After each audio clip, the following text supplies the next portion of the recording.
নমস্কার বন্ধুরা, স্নেহা হেসেল ও জীবন কথা চ্যানেলে আপনাদের অনেক স্বাগত। আশা করি আপনারা খুবই ভালো আছেন। আজকে আমি আপনাদের নিরামিষ দিনে বানানোর জন্য ঝিঙের একটা দুর্দান্ত রেসিপি করে দেখাবো। আশা করি আপনাদের ভালো লাগবে। আমরা একঘেয়েমি ঝিঙে পোস্ত বা ঝিঙের বিভিন্ন তরকারি খেতে খেতে যখন হাঁপিয়ে পড়ি, তখন আপনারা এই ধরনের নতুন নতুন রেসিপিগুলি ট্রাই করতে পারেন। আশা করি আপনাদের খুবই ভালো লাগবে। এই জন্য প্রথমে একটা আপনাদের নরম ঝিঙে নিতে হবে, যেটাকে বলে কচি। সেই কচি ঝিঙেটিকে খুব ভালোভাবে ছাড়িয়ে নিতে হবে। এরপর জল দিয়ে খুব ভালোভাবে ধুয়ে নেবেন। তারপর একটা সুতির কাপড় দিয়ে ঝিঙেটিকে খুব ভালোভাবে মুছে নেবেন, যাতে ঝিঙের গায়ে না জল লেগে থাকে, কারণ ঝিঙেটা তো জলের মধ্যে ধুয়ে দিলে অনেকটা জল শুষে নেয়। এরপর দেখুন, ঠিক এইভাবে আপনারা ঝিঙেগুলিকে একটা মিডিয়াম সাইজের পিস করে কেটে নেবেন।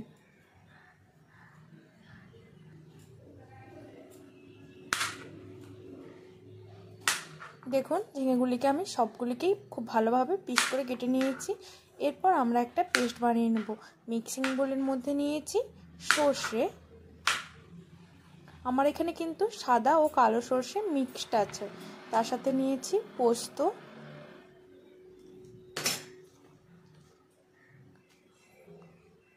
ও 4-5টা শুকনো লঙ্কা, আর দিয়ে দিয়েছি অল্প পরিমাণে জল। জলটা আপনারা পরিমাণ বুঝে দেবেন।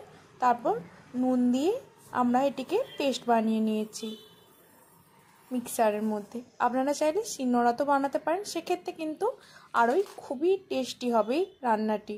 দেখুন, খুব ভালোভাবে একটা স্মুথ পেস্ট বানিয়ে নিয়েছি। এরপর একটা বোলের মধ্যে আমরা ঝিঙেগুলিকে নিয়ে নিয়েছি। ঝিঙেগুলিকে নিয়েই আমরা প্রথমেই যে মশলাটিকে পেস্ট করে রেখেছিলাম, ওই মশলাটিকে দিয়ে দিলাম।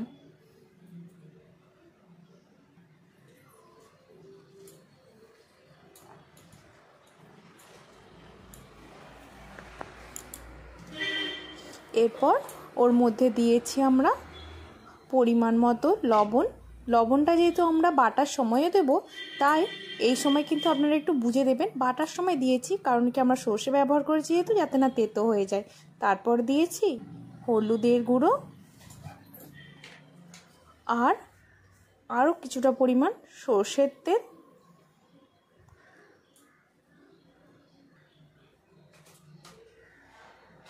দিয়ে আমরা ঝিঙেটিকে এই মশলাটিকে দিয়ে খুব ভালোভাবে মেখে নিয়েছি, যাতে ঝিঙের মধ্যে খুব ভালোভাবে মশলাটি চলে যায়। দেখুন, খুব ভালোভাবে কিন্তু আপনাদের ঝিঙেটাকে মেখে নিতে হবে একটু সময় ধরে। এটিকে কিন্তু রেখে আপনারা বেশিক্ষণ রেখে দিলে কিন্তু ঝিঙেটা থেকে জল বেরিয়ে যাবে, তাই বেশিক্ষণ রাখবেন না। তারপরে আমরা একটা টিফিন বক্স নিয়েছি, যে টিফিন বক্সটার মধ্যে আমরা বানাবো। এরপর খুব ভালোভাবে আমরা চেপে চেপে দিয়ে দিয়েছি। তারপর আমরা মশলাটিকেও দিয়ে দিয়েছি, আর ওর মধ্যে অল্প পরিমাণে মশলা ধুয়ে জল দিয়ে দিলাম, যাতে খুব ভালোভাবে ঝিঙেটা সেদ্ধ হয়ে যায়। এরপর 2টো কাঁচা লঙ্কা ও আরও অল্প পরিমাণ সর্ষের তেল দিলাম।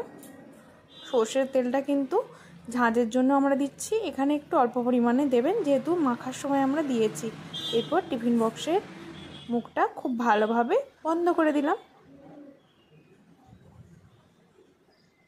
এরপর দেখুন, কড়াইতে এরকম আপনারা একটা স্ট্যান্ডের ওপরেও টিফিন বক্সটা দিয়ে দিতে পারেন, কিংবা আপনারা সরাসরি টিফিন বক্সটিকে বসিয়ে দিতে পারেন কড়াইয়ের মধ্যে।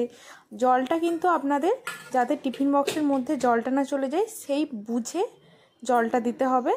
জলটা আপনারা একটু বুঝে দেবেন। দেখুন, আমি কিন্তু সরাসরি কড়াইয়ের মধ্যে বসিয়ে দিয়েছি। আপনারা চাইলে স্ট্যান্ডের মধ্যেও বসিয়ে দিতে পারেন। এইভাবে আপনারা এরপর 40 থেকে 45 মিনিট খুব ভালোভাবে ভাপিয়ে নেবেন। তাহলেই এই ঝিঙে ভাপা একদম রেডি। দেখুন, পুরো ঝিঙেগুলো খুব ভালোভাবে সেদ্ধ হয়ে গেছে, আর কালারটাও দেখেছেন খুবই সুন্দর এসেছে। এভাবে আপনারা নিরামিষ দিনে ঝিঙে দিয়ে এই রেসিপিটি একবার বানিয়ে দেখতে পারেন। আশা করি আপনাদের ভালো লাগবে।